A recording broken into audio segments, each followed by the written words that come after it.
This is Mission Control Houston with a look back of this week in space.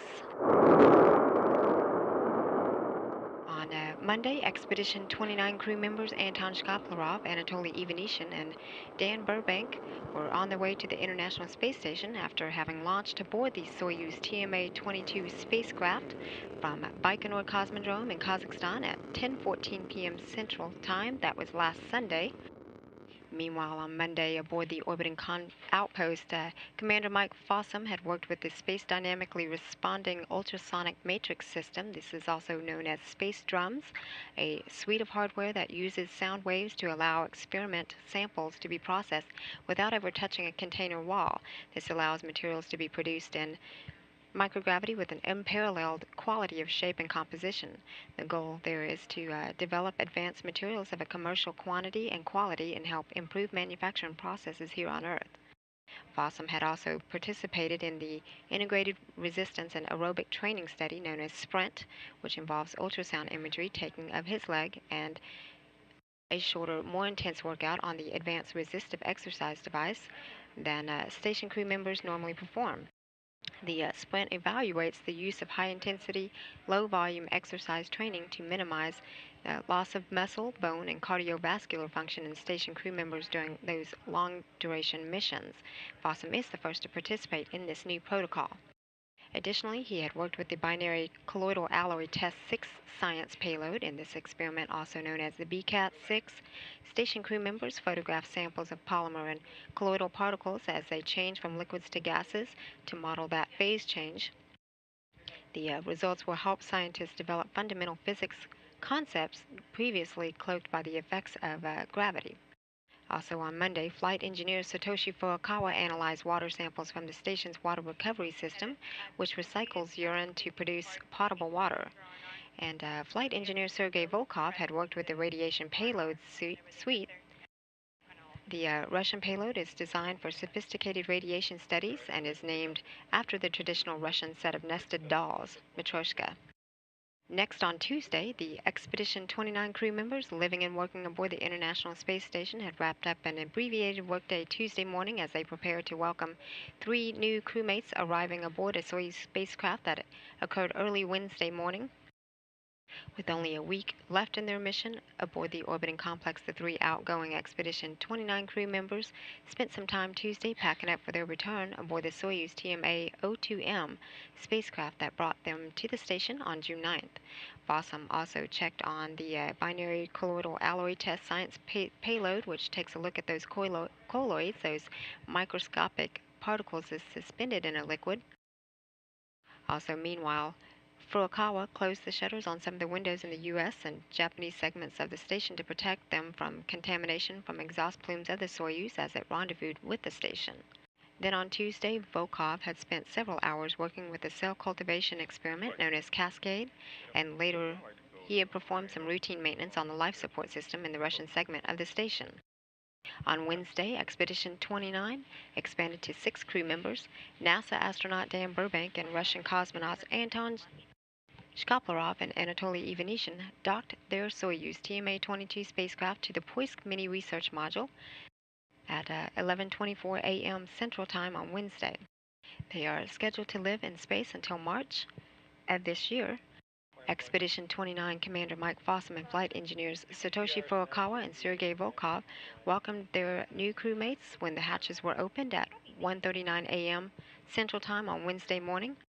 After that welcoming ceremony with mission officials and family members, the station residents conducted the standard crew safety briefing. The new crew members familiarized themselves with potential hazards, safety equipment locations, and escape routes. On Wednesday, Burbank had prepared for a pair of experiments that observe a crew member's adaptation to microgravity. For the integrated immune experiment, he would be providing saliva samples to help scientists develop immune monitoring strategies for long-duration missions. Another experiment, known as the reaction self-test, will require the new flight engineer to take a short test which measures fatigue resulting from the disruption of the circadian rhythm while living and working in space.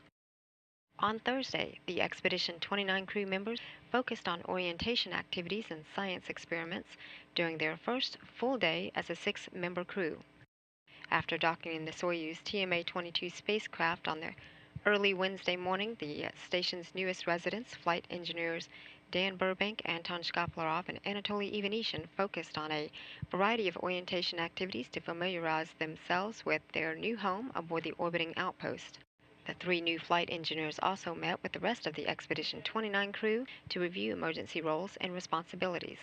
The station crew members have little less than a week together as the Expedition 29 crew before Fossum, Furukawa, and Volkov head home on Monday aboard the Soyuz TMA-02M spacecraft that brought them to the station last summer on June 9th. Their departure will mark the beginning of Expedition 30 under the command of Dan Burbank. A formal change of command ceremony is planned for Sunday. Also on Thursday in the Destiny Laboratory, Fossum had replaced and reconfigured equipment inside the combustion integrated rack, which is part of the fluids and combustion facility. The combustion integrated rack is an experiment facility that helps researchers study how different materials can combust in the microgravity environment aboard the station and can be operated by crew members or remotely by researchers on Earth.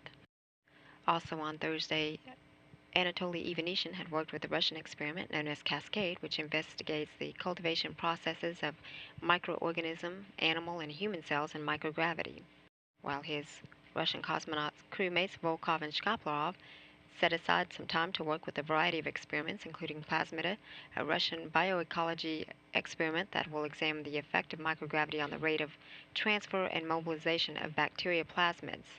And later yesterday, Fossum and Burbank had took some time to talk with Kevin Reese from KHOU TV in Houston during an in-flight interview. And finally today, on Friday, November 18, Commander Fossum and Burbank worked together on maintenance to the waste hygiene compartment. Fossum also provided some handover instruction to Burbank on the binary colloidal alloy test. Those are the series of ongoing science experiments that looks at those microscopic particles that are suspended in a liquid, and they may one day lead to improvements in manufacturing processes here on Earth. Together, Fossum and Burbank worked to unpack the U.S. items that were brought up by Burbank and his crewmates aboard the Soyuz.